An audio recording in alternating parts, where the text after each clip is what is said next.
Hoy, en A Fondo, debatiremos acerca de la reforma a la justicia y el equilibrio de poderes.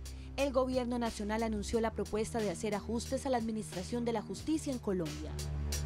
Esa reforma tiene, a mi juicio, un tema fundamental para recobrar el equilibrio de poderes y es la eliminación de la reelección. La iniciativa quedó en manos del Congreso de la República para su aprobación. Estos son algunos de los puntos más trascendentales que contiene este proyecto de reforma. la eliminación del Consejo Superior de la Judicatura, la creación de una comisión de aforados, la investigación y acusación a magistrados de las altas cortes y al fiscal general de la Nación, la implementación de un concurso de méritos para elegir a los miembros de la Corte Suprema y del Consejo de Estado, eliminación de la reelección presidencial. Estos han sido discutidos en 5 de 8 debates que se tendrán en el Congreso. Sin embargo, analistas cuestionan dichos planteamientos, pues califican esta reforma como algo coyuntural ante los recientes escándalos como el caso del magistrado Jorge Pretel. Así lo explicó David Suárez, abogado especialista en Derecho Administrativo y magíster en investigación. Me parece que es un manoseo innecesario de nuestra carta política. Esta reforma en cuanto a la justicia lo que tiene que ver es un retoque institucional a las altas cortes. O sea, lo que se está haciendo es una reforma, un ajuste a la forma de organización y funcionamiento de la Corte Suprema de Justicia, del Consejo de Estado, de la Corte Constitucional. ¿Esto garantiza que a las cortes vayan a llegar mejores hombres? No. ¿Esto garantiza que vamos a nombrar mejores fiscales, mejores procuradores, mejores contralores? No. Entonces, hay reformas que uno dice, hombre, Colombia las necesitaba, había que hacer algunos ajustes. Pero a mí lo que me preocupa es que le digan mentiras a la gente. En eso coincide la presidenta del Colegio de Jueces y Fiscales, quien asegura que la reforma debe ser más profunda, de fondo y no de forma. Pues que estamos muy alarmados porque el diseño constitucional que se proyecta consideramos que va a traer más perjuicios que beneficios para la administración de la rama judicial. Hay que independizar la elección de los magistrados de las altas cortes por la forma como se producen sus nombramientos. ¿Usted cree que esta reforma mejora el presupuesto? ¿Usted cree que esta reforma le va a decir a un ciudadano que le mataron un familiar y que hace 20 años está esperando que haya una sanción que la va a obtener con ella? Imposible. Sin embargo, no todos son críticas y cuestionamientos. El presidente del Tribunal Superior de Medellín hace unos días se pronunció y aseguró que algunos puntos son positivos de esta reforma a la justicia y mejorarían el actual sistema.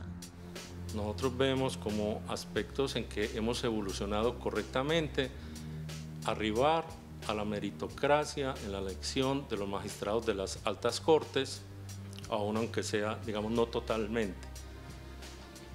Sino parcialmente. Eso lo vemos positivo. Vemos positivo cuando se suprime la mayoría de funciones electorales de las altas cortes, porque ahí constituye uno de los eslabones del cordón con la política. Vemos positivo también, por ejemplo, el fortalecimiento de la institución que va a investigar y adelantar a la acusación respecto a esos altos corporados. ¿Cuál es el impacto de la reforma a la justicia y el equilibrio de poderes? ¿Es conveniente o no para el país? El debate hoy en A Fondo.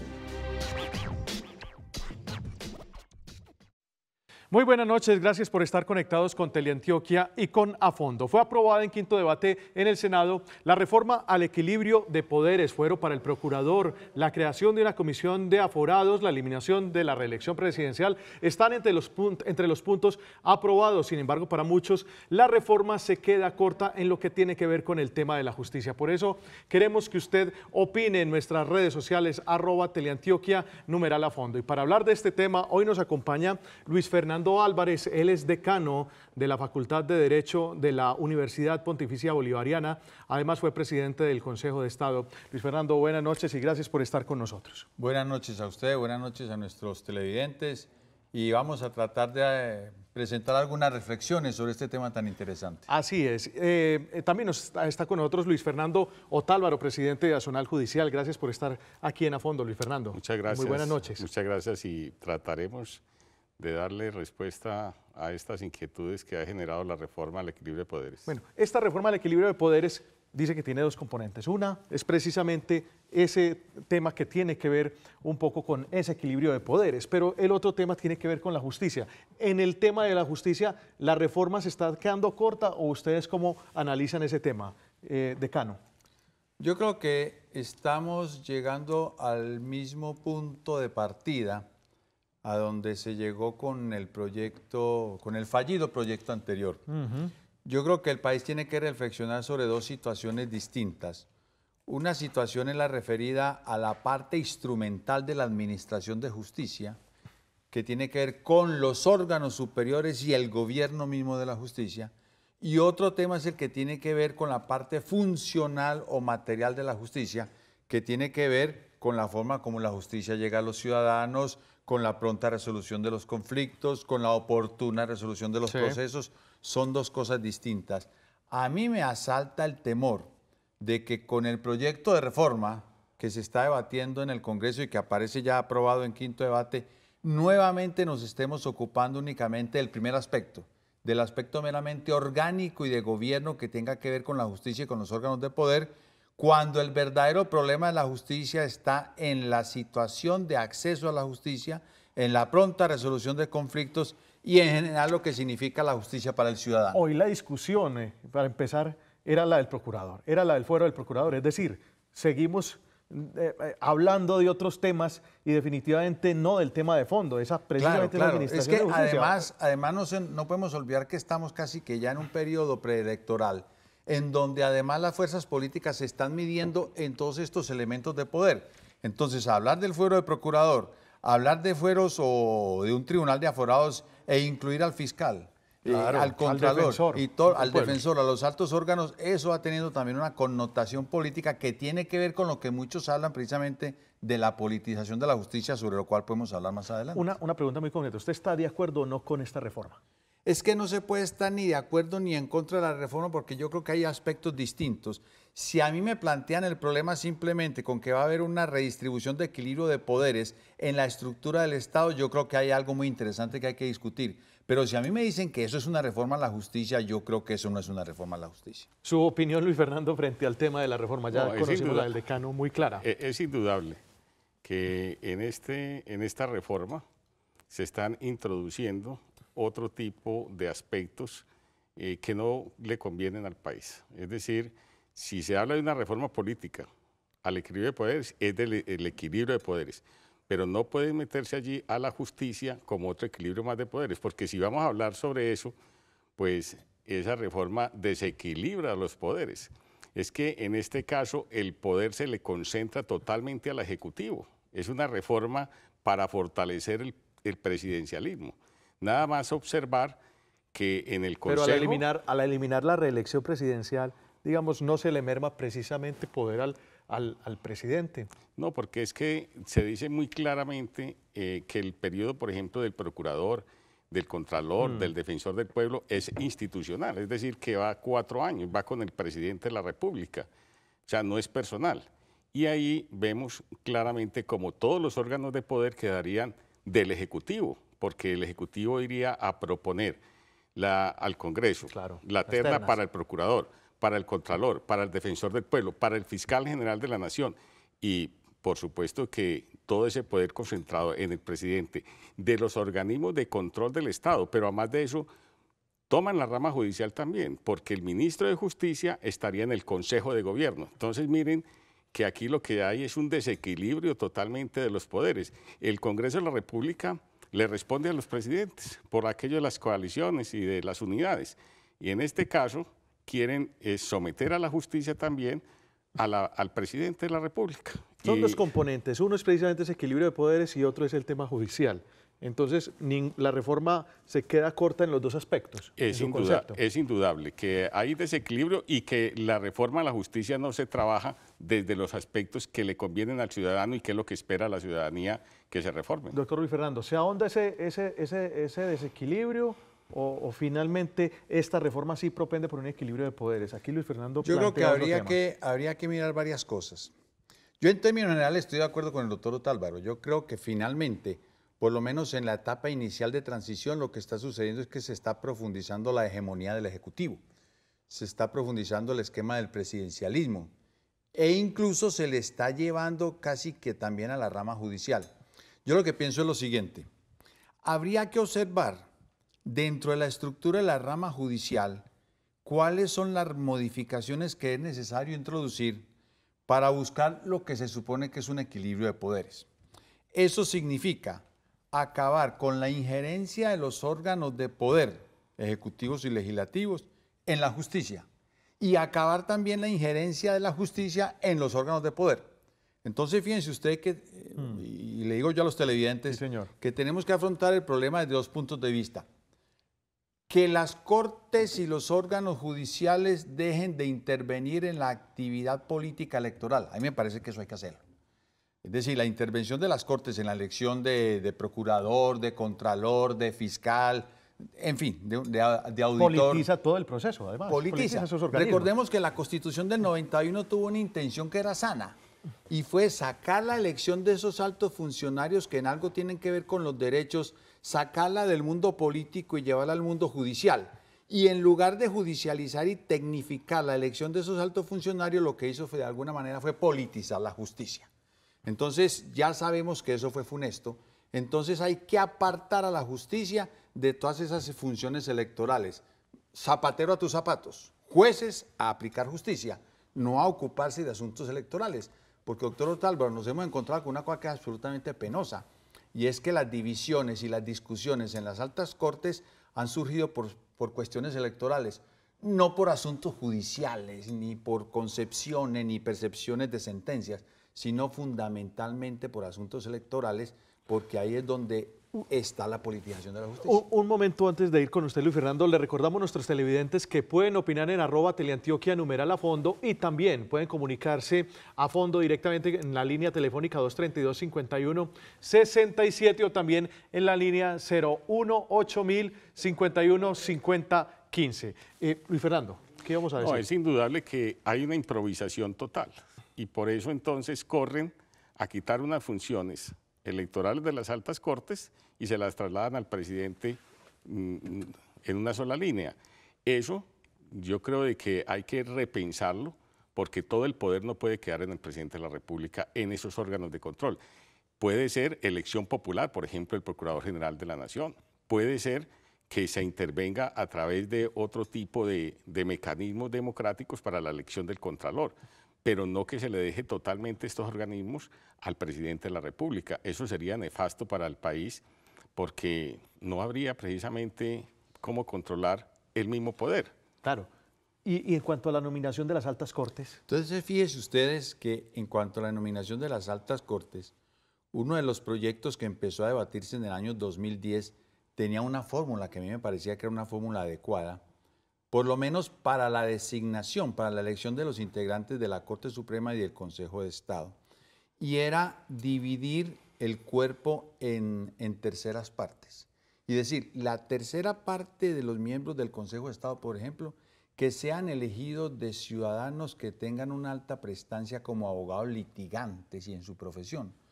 Otra tercera parte que provenga de la academia y otra tercera parte que provenga de una carrera judicial estricta, que sean los magistrados de tribunales los que puedan aspirar al Consejo de Estado, y otro tanto se hacía en la Corte Suprema. Diríamos que había una fórmula que era técnica y que podía dar buenos resultados. Y meritocrática, además. Y meritocrática. Incluso uno podría proponer en un momento determinado, no, hagamos como se hace en Francia, en donde hay toda una escuela judicial y quien quiera llegar a ser magistrado de una alta corte se forma en la escuela judicial, empieza como juez, sigue como magistrado de tribunal y llega a una alta corte. Ese es un sistema meritocrático total.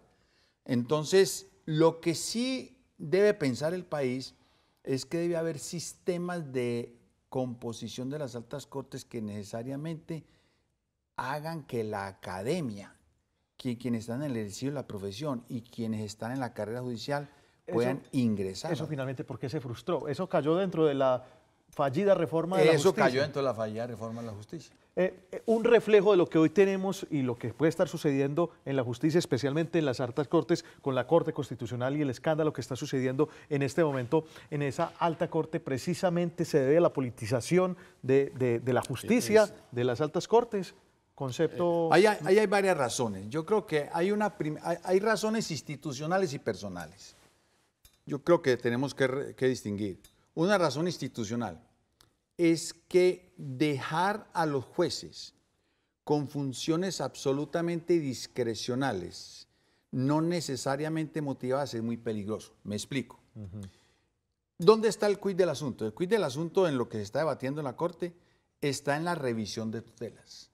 Resulta que la escogencia de tutelas para revisión en la Corte es una potestad discrecional, donde la Corte no tiene que explicar por qué no escogió una tutela, y yo casi que diría que no tiene que explicar por qué sí escogió una tutela. Entonces, cuando se da una facultad discrecional para optar por una decisión judicial, finalmente se están dando elementos para favorecer la corrupción o por lo menos prácticas no éticas. Entonces yo creo que ahí hay un primer elemento. Más aún, hay un recurso de insistencia que puede instaurar el ciudadano a quien no se le escogió una tutela. Obviamente lo estamos hablando es por el caso del magistrado Pretel. No, y por todos los casos. Y por todos los casos. Es que todas las tutelas llegan a la Corte para revisión. Si a la Corte, dígame usted, si a la Corte llegaron 20.000 tutelas y la Corte va a escoger entre las 20.000 para revisión 20, ¿cuál es el criterio racional para usted escoger entre 20.000 20? Ninguno. Eso se convierte en un criterio absolutamente subjetivo. Claro. Y los criterios subjetivos discrecionales lo que hacen es favorecer factores de corrupción, porque finalmente, o por lo menos factores que van contra la ética, finalmente yo tengo la tendencia a escoger las tutelas presentadas por mis amigos, o en fin, cosas de estas. Entonces la discrecionalidad en un universo de eso se vuelve un elemento que favorece la corrupción. Pero también es indudable que es la politización que se ha vivido en las altas cortes. Y nosotros, desde nuestra organización, dimos la voz de alerta en su momento. Decíamos, ¿cómo no podía responder las altas cortes y el Consejo Superior de la Judicatura, su sala disciplinaria, a los designios del presidente de la República? Que por aquello de la reelección resultó escogiendo los 7 magistrados de la sala disciplinaria que teníamos en su momento, que tienen el control disciplinario de jueces y fiscales y abogados del país, y lo fueron propuestos por el mismo presidente, por el presidente anterior, y resultados nefastos. Ahí los vemos, ayer fueron citados 5 magistrados de estos a la Comisión de Acusaciones para que respondieran por el escándalo de González del Río y los problemas del carrusel de las pensiones. Ahí los vemos. Nosotros decíamos, como personajes que no tienen nada que ver con la justicia, que uno los vio fue en el campo político, llegan a una magistratura, y además ahora en la Corte Constitucional los méritos de algunos magistrados que hay allí. Yo hablo en especial por quienes están envueltos en este momento del escándalo. Los 2 magistrados que están envueltos en ese escándalo fueron propuestos por el mismo presidente anterior. Entonces uno dice, ¿hasta dónde precisamente esa politización de las altas cortes está llevando a que se refleje la corrupción en la rama judicial? O sea, es un problema no propio de la rama judicial, es un problema importado del sistema político colombiano. Muy bien, en este momento tenemos una llamada en A Fondo, se comunicaron con nosotros al 232-5167, se trata de don Frank Pérez, quien se comunica desde el barrio Buenos Aires. Frank, buenas noches y adelante con su opinión. Buenas noches, un saludo para usted, para todos los que hasta ahora están viendo nuestro canal Teleantioquia en el programa A Fondo. Un saludo, buenas noches también a los panelistas que usted ha invitado. Gracias, Frank.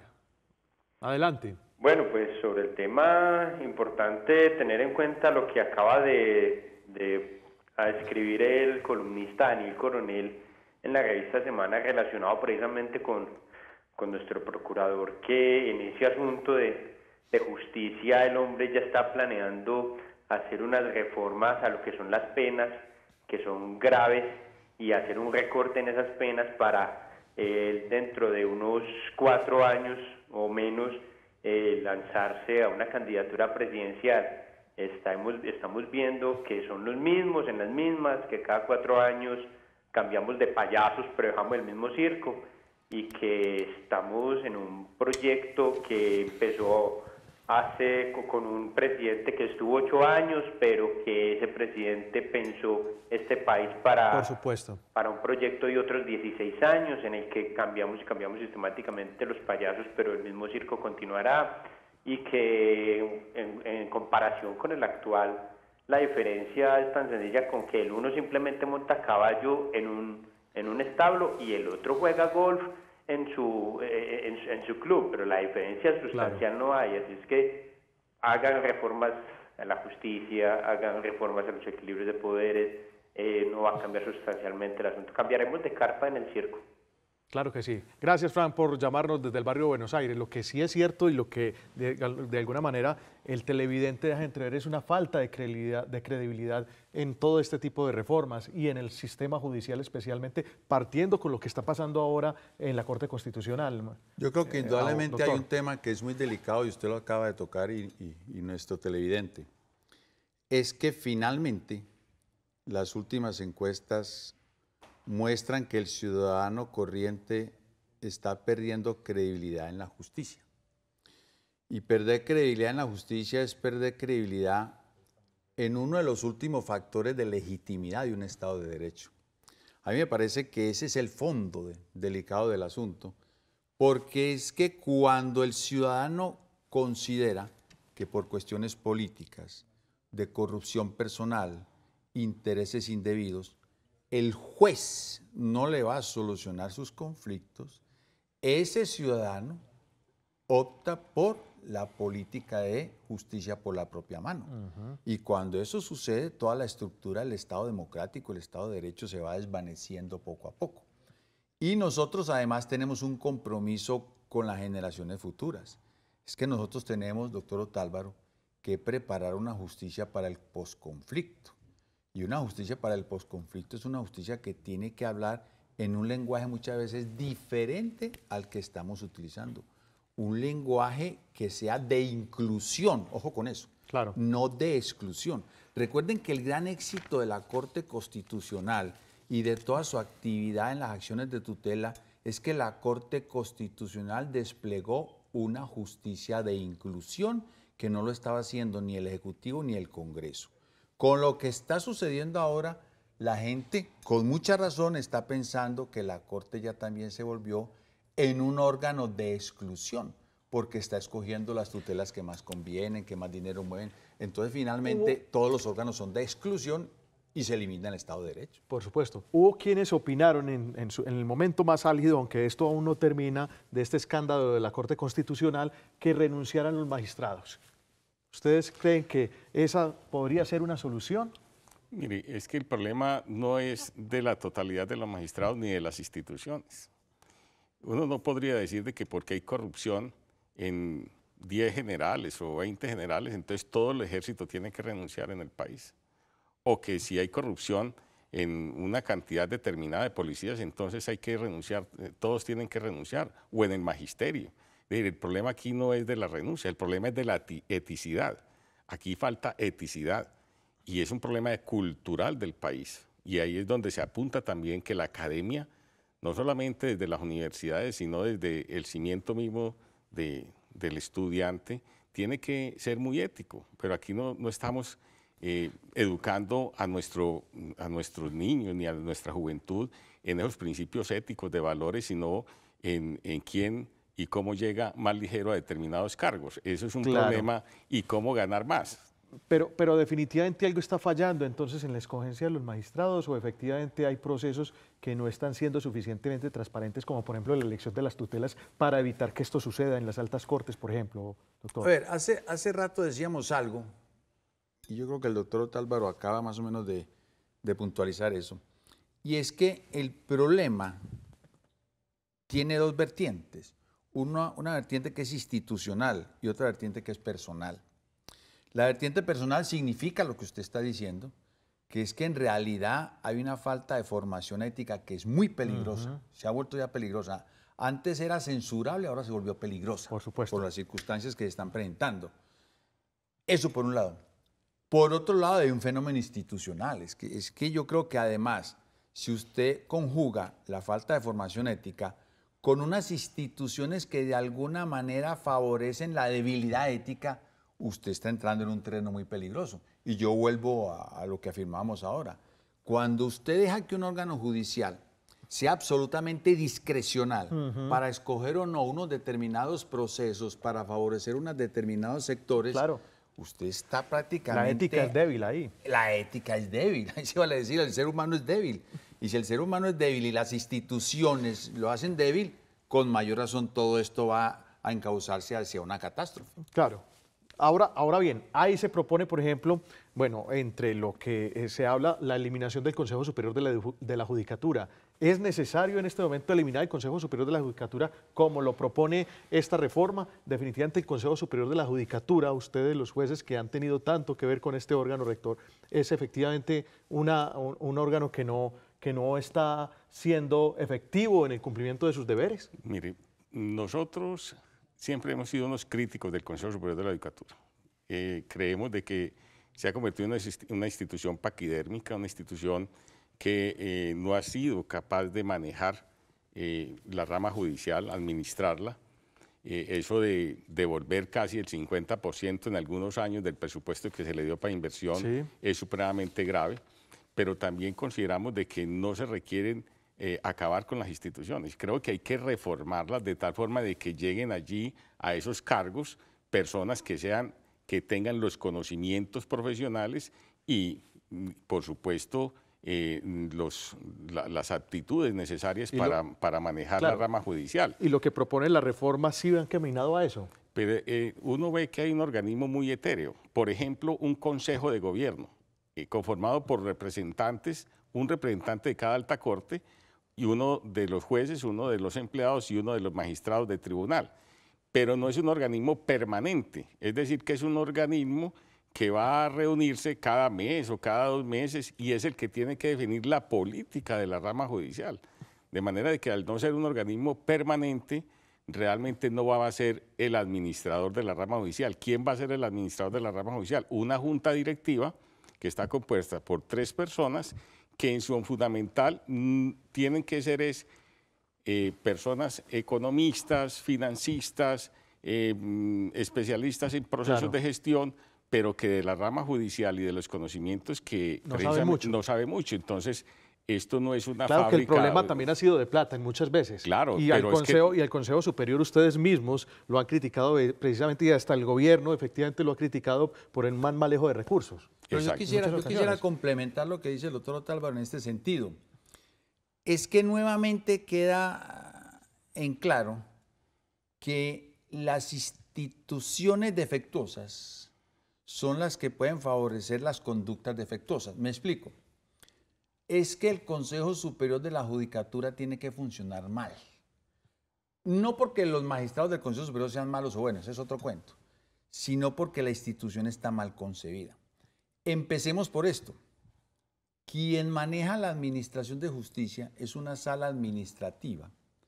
Y la sala administrativa, que en realidad se ocupa de temas administrativos, valga la repetición, está integrada por magistrados. Eso es una contradicción. Por supuesto, ahí debe haber técnicos. Es que los magistrados administran justicia, no administran recursos, no gerencian. Entonces, ahí ya hay un vicio que está en el nacimiento.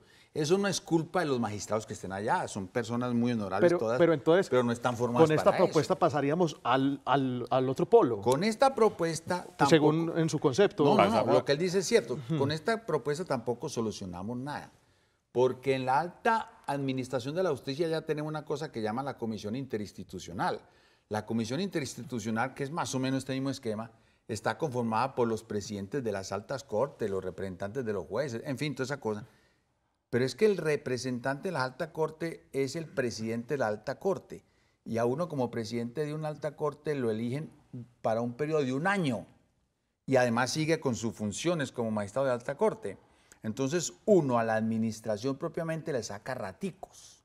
Y usted a raticos no puede, como lo decía muy bien el doctor Otálvaro, fijar la política judicial, fijar la política económica, el régimen presupuestal. El plan de desarrollo. El plan de desarrollo, usted no lo puede hacer a raticos. Y me parece que el esquema que están orientando ahora lleva al mismo punto.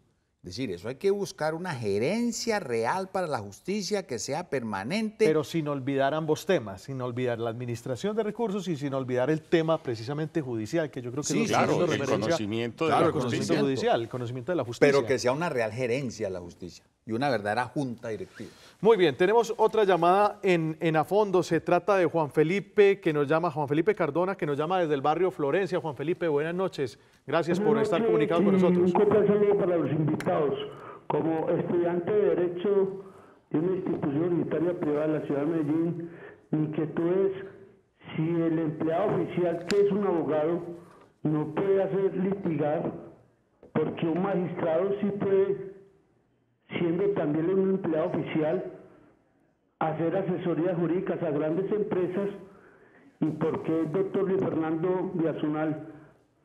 Porque las altas cortes no se mueven sino entre familias.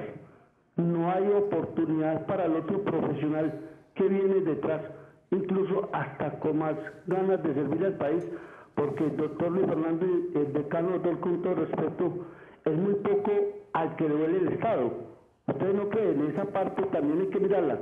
Es inaudito que yo como estudiante de Derecho ya con 55 años venga viendo a un magistrado de las altas cortes comprando fincas de hace 3, 4 años y vienen a decirle al pueblo que es que no, que las compró el papá, la señora. No, que, doctor, qué pena con esto. Doctor decano de la UPB, lo admiro mucho, tanto también al doctor Luis Fernando Biazunal y al programa, muchas gracias. Esas son mis inquietudes, porque en realidad, pues, en estos momentos estoy sacando un estudio en base a la... Colombia es un país de una democracia oscura y ciegas. Ese es mi concepto. Muchas gracias. Muy bien, Juan. No, es indudable que precisamente nosotros estamos porque se nombren todos los altos cargos y todos los cargos de la rama judicial por concurso de mérito. Es decir, que se llegue allí no por las recomendaciones o las roscas políticas o de otra índole, familiares, etcétera, sino que se pueda llegar a acceder a él a través de los concursos públicos de méritos, que es algo rescatable de esa reforma. Sí, estamos de acuerdo. Yo lo que creo es que el país, y agradeciéndole mucho a nuestro televidente, el país debe tener como mucha claridad de las cosas y evitar confusiones. Por ejemplo, a nuestro televidente yo le quiero formular una corrección. No es que un magistrado de alta corte esté al mismo tiempo litigando, eso no se puede, eso es evidente que no se puede. La gran discusión, entre las muchas, que tampoco pues es el meollo del asunto, es si una persona que fue magistrado y ya dejó de ser magistrado puede o no, ya como ciudadano particular, litigar ante la corte de la cual fue magistrado, que esa es otra discusión distinta. Pues, ahí podría haber un conflicto de interés en algún momento. Seguramente lo preguntará por eso, que si podrá haber un conflicto de intereses o no podrá haber. Alguien dirá, no, es que ese señor ya sí conoce bien cómo se manejan los asuntos y el tema conceptual, en fin. Pero es otra discusión que habría que... Que es algo rescatable inclusive en esta propuesta, claro, que es 5 años, que no puede litigar una inhabilidad de 5 años. En la corte donde estuvo durante 5 años, en la misma organismo. Muy bien, nosotros estamos hablando de la reforma a la justicia, del equilibrio de poderes en A Fondo. Esperamos que sigan conectados en nuestras redes sociales, @Teleantioquia _ A Fondo. Y dentro de un momento regresamos, también pueden llamarnos al 232-5167. Vamos a una corta pausa y ya regresamos en A Fondo.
Uno de los puntos de la reforma a la justicia que más ha desatado controversia es la posibilidad de que magistrados de las altas cortes no sean juzgados por ningún organismo distinto a la Comisión de Acusaciones de la Cámara.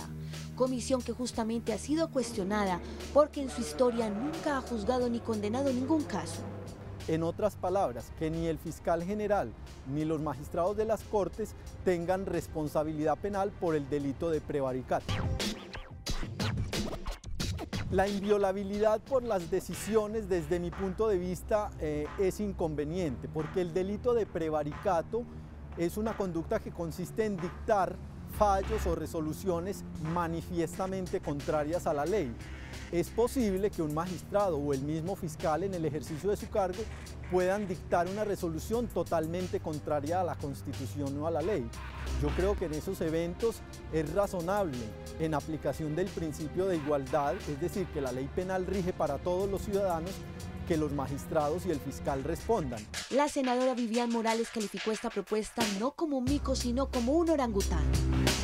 La inviolabilidad significa la irresponsabilidad, es decir, que no puede haber persecución ni penal ni civil cuando un funcionario es inviolable. Eso es lo que se está poniendo a todos los magistrados de las altas cortes y del fiscal, cuando lo que el país quería es que todo lo contrario, respondieran por su actuación. Algo que para los analistas es una paradoja, pues ella años atrás pidió que los congresistas no fueran juzgados. Hay que recordar que fue la doctora Vivian Morales, en su condición de senadora, cuando mediante una acción de tutela que fue revisada por la Corte Constitucional, ella logró que los congresistas que habían absuelto al presidente Samper en el caso del proceso 8000 no fueran procesados por un eventual delito de prevaricato. Para eso ella alegó la inviolabilidad en el voto que tienen los congresistas de acuerdo con la Constitución. Pero más allá de las controversias y los escándalos de corrupción en las altas cortes, para los sindicalistas la reforma a la justicia y el equilibrio de poderes no resolverá la principal problemática en el país: la congestión en los juzgados por represamiento de miles de procesos de ciudadanos que esperan respuesta de la justicia. La parte, por lo menos, del componente de reforma a la justicia se está improvisando a cada paso, a cada debate. Están planteando esta reforma en su conjunto como una reforma coyunturalista que está atendiendo únicamente a una coyuntura específica, una situación muy concreta. Está desprestigiado el Consejo Superior de la Judicatura, eliminémoslo. Están desprestigiadas las Cortes, entonces cambiemos la forma de elegir los magistrados. Pero no se ha consultado si realmente estamos hablando de una reforma al sistema judicial que nos permita conjurar la problemática que realmente está quejando a la Administración de Justicia. Nosotros tenemos represados en el país, pese a que ha venido bajando cerca de 2 millones de procesos, pero te voy a poner un ejemplo de Antioquia, por ejemplo de Medellín. En el 2014 entraron 178.000 tutelas, solamente tutelas, a los 256 despachos que hay en la ciudad. Eso significa que los juzgados están recibiendo 3, 4 tutelas nuevas por día. Y las tutelas, como es un proceso tan breve y sumario, pues digamos que los procesos ordinarios se tienen que quedar represados. El proyecto de reforma a la justicia y equilibrio de poderes pasa por su momento más álgido y, de ser aprobada, determinará en gran parte la suerte de la administración de la justicia en Colombia. El debate continúa hoy en A Fondo. Muy bien, y continuamos con el debate en A Fondo con Luis Fernando Álvarez, quien es decano de la Facultad de Derecho de la Universidad Pontificia Bolivariana y que también fue magistrado del Consejo de Estado, además presidente del Consejo de Estado. También está con nosotros Luis Fernando Tálvaro, presidente de Nacional Judicial. Yo quería plantearle algo a usted, doctor Luis Fernando Álvarez. Hace unos años le escuchaba a usted en una conferencia un dato que era preocupante en ese momento. Algunas entidades del Estado, digamos el ICBF en su momento, podía tener más presupuesto que toda la rama judicial en conjunto en Colombia. ¿Eso pasaba en ese momento? ¿Eso efectivamente es así? Eso pasaba en ese momento y aun cuando pues ya uno de pronto va estando un poco alejado de las cifras, creo que eso sigue pasando. El doctor Otálvaro puede estar más enterado del asunto, pero lo lamentable en nuestro medio es que la justicia, que siempre se bautizó como la cenicienta en la administración del Estado, yo creo que sigue siendo la cenicienta. Y la justicia tiene un grave problema de recursos económicos, aun cuando yo quiero hacer una observación. El problema de la justicia no se puede únicamente limitar a la falta de recursos económicos. Yo creo que la justicia también tiene un problema de administración, un problema de gerencia, un problema de modelo, un problema de acceso a la justicia, un problema de forma de nombramiento de los magistrados, etcétera. Pero si hay una columna vertebral que es la falta de recursos, yo sí quisiera que de pronto el doctor Otálvaro, que está más metido en ese tema, de pronto sí nos explicara algo sobre el tema, ¿cierto? Por supuesto. No, es que es indudable. Todas las reformas que se han introducido requieren presupuesto, claro, y no se le ha dado el presupuesto a la rama judicial para ponerlas en marcha. Y un país en donde la demanda de justicia ha crecido en un 320% en los últimos 15 años, mientras que la institución solamente ha crecido el 22%, es indudable que hay una desproporción, un desfase que lleva a que ese presupuesto que tengamos sea deficitario. Yo, el año pasado que estaba en la Comisión Interinstitucional, le decía al ministro, ¿por qué no se ha hecho la reforma que ya está en la ley, al Código Penitenciario y Carcelario? ¿Pero por qué no se ha implementado? Porque faltan 87.000 millones, que es lo que vale la reforma para introducir en la rama. Nombrar jueces de ejecución de penas, hacer las salas de audiencia en las cárceles del país, tener la tecnología necesaria para eso, para poder hacer las audiencias a través de los medios electrónicos. Son 87.000 millones y no los dieron. O sea que implementar ese sistema vale eso. Implementar el sistema oral vale 1 billón de pesos y no lo han dado. Es decir, ahí hay unos recursos que el gobierno está diciendo que van a venir hacia el futuro, sin situado fiscal, para empezar ese sistema oral. Y ya estamos embarcados en él, ya no solamente en lo penal, sino en lo civil, en la familia, en lo administrativo, y no hay ni salas de audiencia. ¿Qué tan grave es el tema de congestión judicial en Colombia? Muy grave. Es que la congestión judicial en Colombia ha sido, digamos, estructural, ha sido uno de los problemas que más ha agobiado nuestro sistema judicial. Entonces tenemos aquí, en este momento, 1,5 millones de procesos represados. Claro, de que se ha venido bajando paulatinamente porque estábamos hablando antes de la descongestión, de la política de la descongestión que lleva 5 años, de 2,5 millones de procesos. En este momento se ha rebajado ya más de 1 millón de procesos represados, pero la constante ha sido esa. Y la política de descongestión, ahí vemos cómo es cada mes. Y eso ha servido para que no funcione. Porque si cada mes van a sacar gente y van a entrar nuevos... Claro. Pero ahora yo le explico algo que es importante que el país lo sepa. ¿Dónde surge la congestión?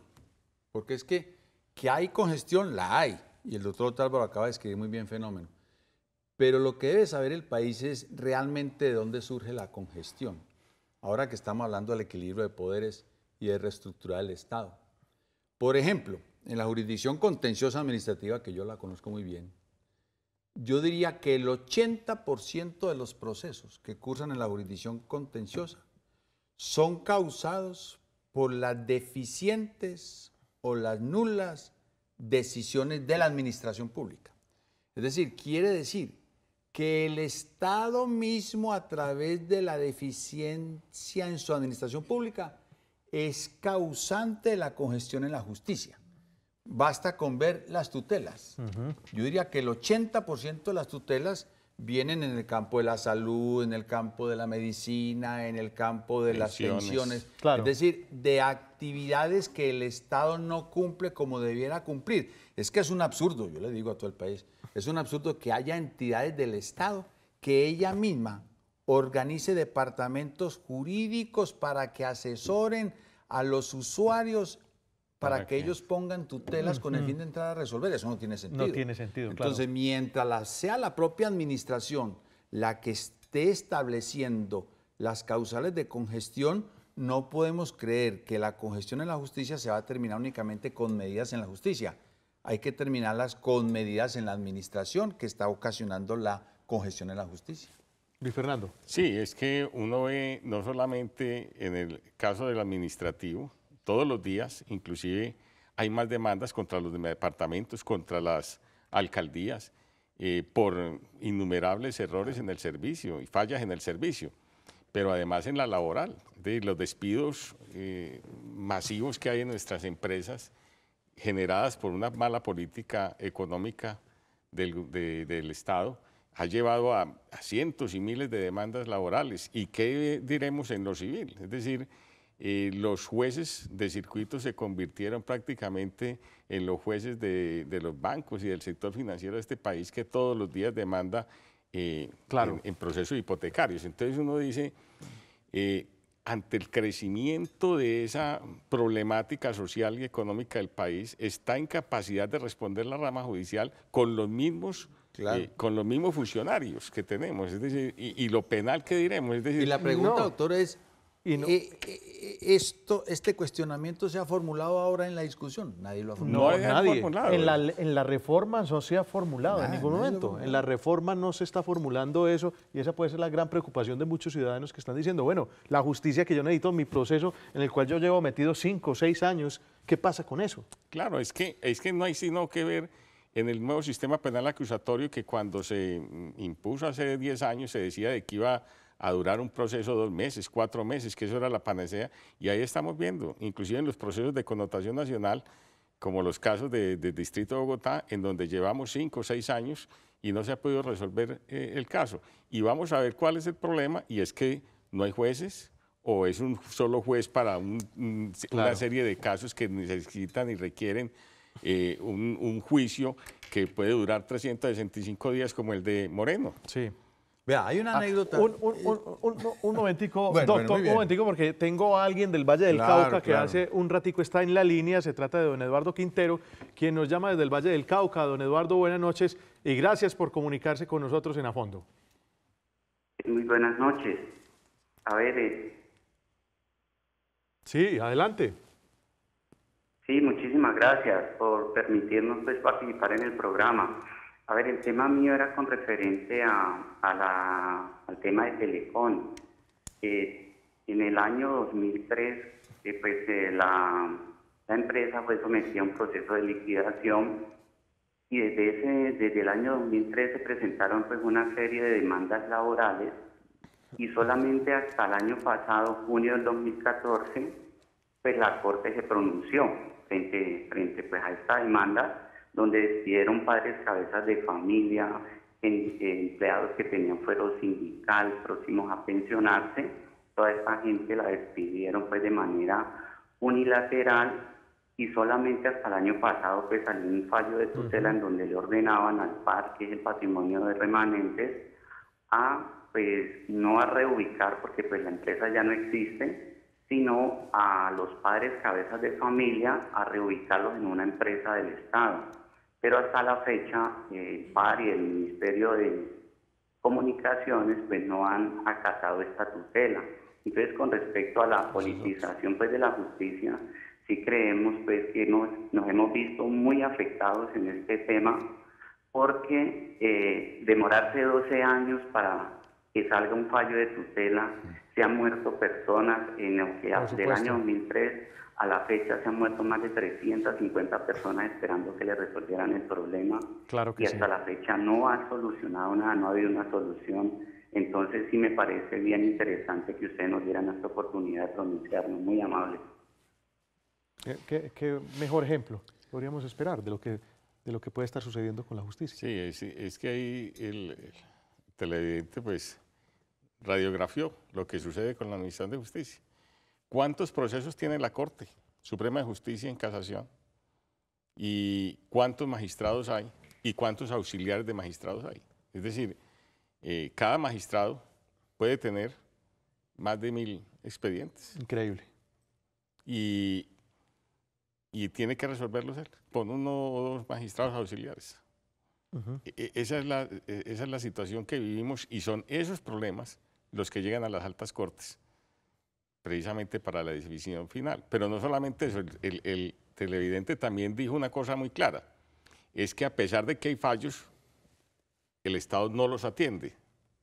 Entonces, ahí viene lo otro, es que no solamente se desgasta la Administración de Justicia por fallas en el servicio, sino que además, una vez están los fallos, no se le atienden a la ciudadanía oportunamente por parte de quien tiene que hacerlo. Entonces viene el incidente de desacato que también congestiona, ya hay que resolverse en 10 días.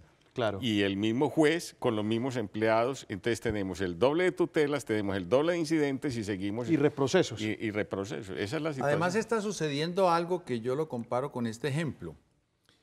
Cuando yo le debo a usted 2.000 pesos, yo tengo un problema. Pero cuando yo le debo 100 millones de pesos, el problema es suyo. ¿Cierto? Aquí está sucediendo lo mismo. Cuando hay una acción de tutela contra mí y yo no la cumplo, me inician un proceso de desacato que me lleva a la cárcel o me puede llevar a la cárcel, entonces a mí me preocupa. Cuando al director de Colpensiones lo vinculan con 180 procesos, que los pueden llevar todos los 180 procesos a la cárcel por desacato de tutelas, y ya tiene como 40 desacatos en contra, a él le tiene sin cuidado un desacato más o menos. Entonces lo que está sucediendo con el Estado es eso, que como el Estado está incumpliendo sus funciones o las está cumpliendo deficientemente, como usted decía, llega un momento, el ciudadano, nuestro compatriota del Valle lo acaba de decir, llega un momento donde los ciudadanos comienzan a instaurar tutelas y tutelas y tutelas, y son tantas contra determinados funcionarios o determinados organismos que llega un momento donde al organismo ya le tiene sin cuidado cumplir o no cumplir la tutela. Y ese sí es el grado superior de denegación de justicia. Bueno, hay un tema. ¿Por qué efectivamente no estamos hablando del tema central? Y es el tema de la administración de justicia. ¿Por qué, digamos, cuál es el análisis que hacen ambos frente a este tema? ¿Por qué hay una reforma fallida en el 2012, muy criticada, por cierto, que finalmente se cae? ¿Y por qué en esta no estamos hablando de lo que tendría que estar hablando el país? Precisamente de la administración de la justicia. Yo diría que finalmente es un tema de actores, es decir, ¿quiénes están participando en el proceso de reforma a la justicia? Están participando en el proceso de reforma a la justicia los congresistas, el gobierno y los magistrados de altas cortes. Y los congresistas, el gobierno y magistrados de altas cortes están fundamentalmente preocupados por un problema de forma de elección, de aforados, etcétera. No están los jueces. No están las organizaciones de jueces y fiscales. Claro, porque hoy estamos hablando precisamente del procurador. Hoy la noticia es la del fuero del procurador. Claro. Es que lo que nosotros anotábamos y Azonal, ¿qué hace, por ejemplo, ante esta situación, por ejemplo? Desde el comienzo que anotábamos, que aquí esa reforma a la justicia no es una reforma realmente que le conviene a la administración judicial. Pero Fernando, ¿por qué salimos, digamos, a protestar cuando la rama no tiene recursos? Bueno, es algo lógico. ¿Y por qué no salir ante un tema tan grave, por ejemplo, como lo que está ocurriendo en este momento? Que no estamos hablando precisamente de temas de fondo en esa reforma. Sí, y eso es lo que nosotros venimos denunciando, nosotros venimos asistiendo al Congreso, venimos asistiendo a los foros, estamos movilizando a nuestras bases, poniéndola en alerta sobre lo que se está cocinando, porque es que realmente ahí lo que se está dando es un golpe al administrador de justicia y se le está restando autonomía e independencia a los jueces. Cuando el gobierno se inmiscuye en la administración judicial, es precisamente muy grave lo que le está pasando a la justicia, es casi volver al fondo rotatorio que cuando dependía la administración de justicia del Ministerio de Justicia. Eso es muy grave lo que está sucediendo y por eso estamos alertando al país también, porque ante estos temas tan graves, la reforma no está respondiendo ni al acceso, ni a la eficiencia, ni a la eficacia de la administración de justicia, y lo que uno ve es que han tratado de descargar todos los problemas del país en los jueces de la República, siendo la institución de pronto que más le ha respondido al país. Yo quiero agregar algo que de pronto lo he dicho en algunos escriticos, y es esto. También para mí, y si quiere, pues claro, el mea culpa empieza conmigo. A mí me sorprende también el silencio de la academia, el silencio de las facultades de Derecho, el silencio de los colegios de abogados, de los colegios de jueces en general. Es decir, hay como una desidia, como pensando que ese no es un problema de todo el país, sino que es un problema de estructura de gobierno de altas cortes. Y eso no es un problema de estructura de gobierno de altas cortes. Por eso la utilidad de este programa es llevar la idea y la conciencia de que el problema es de todos, que la academia tiene que reaccionar, que los colegios de abogados tienen que reaccionar. Los sindicatos. Los sindicatos hay que Todos, reaccionar. aunque lo están haciendo pues, de alguna manera con la posición que han tomado. Tenemos una última llamada, en A Fondo nos llama Jaime Gómez desde el municipio de Bello. Don Jaime, buenas noches y adelante. Muy corta su opinión, por favor. Y gracias. Muy buenas noches a los panelistas. Interesante programa. Lo importante hoy en la reforma del equilibrio de los poderes es mostrar que la indemandabilidad y la irresponsabilidad eran las bases del absolutismo puro. Y recordemos que en la presidencia pasada, pues el Ejecutivo trató de tener a su lado al Legislativo y únicamente fue la rama judicial quien frenó que los tres poderes estuvieran unidos. Por eso no es justo que hoy solamente se le eche el agua sucia a la justicia, porque han sido ellos quienes han cargado con el mayor peso de los problemas del país. Es necesario para la descongestión crear unos juzgados y unos tribunales constitucionales que se encarguen de resolver las tutelas de manera directa. Por supuesto. Para no congestionar los juzgados laborales y civiles, es decir, la jurisdicción ordinaria. Por eso sería importante para atacar ese cuello de botella de la congestión, crear los juzgados constitucionales con una jurisdicción procesal constitucional. Muy bien, don Jaime, se nos acaba el tiempo, lamentablemente. Muchas gracias por su llamada desde el municipio de Bello. Doctor Álvarez, muchas gracias por estar en A Fondo. Yo creo que es un tema del cual seguiremos hablando en muchas ocasiones debido precisamente a lo que está ocurriendo con la Administración de Justicia y finalmente a cómo va a quedar esta reforma. No, a ustedes muchas gracias y yo creo que es mucho lo que tenemos que seguir. Es válido el debate. Ni más faltaba, estamos siempre a la orden y dispuestos al debate. También desde los sindicatos, y yo creo que ustedes han dado esa pelea en muchas oportunidades, Luis Fernando. Sí, inclusive que estamos haciendo unos foros. Este viernes vamos a hacer uno aquí en el Palacio de Justicia, entre todos los sectores de la Academia de la Justicia, y estamos tratando de levantar un debate para que la reforma sea una reforma que realmente responda a los problemas que tiene el país, no reformas que vienen de arriba, sino que sean reformas que partan realmente de la base. ¿Desde qué horas el foro? Desde las 8 de la mañana hasta las 5 de la tarde en el cuarto piso del Centro La Alpujarra. Perfecto, ahí está la invitación. Hablamos hoy de justicia en A Fondo, hablamos de la reforma al equilibrio de poderes. Espero que esta ilustración sirva un poco para generar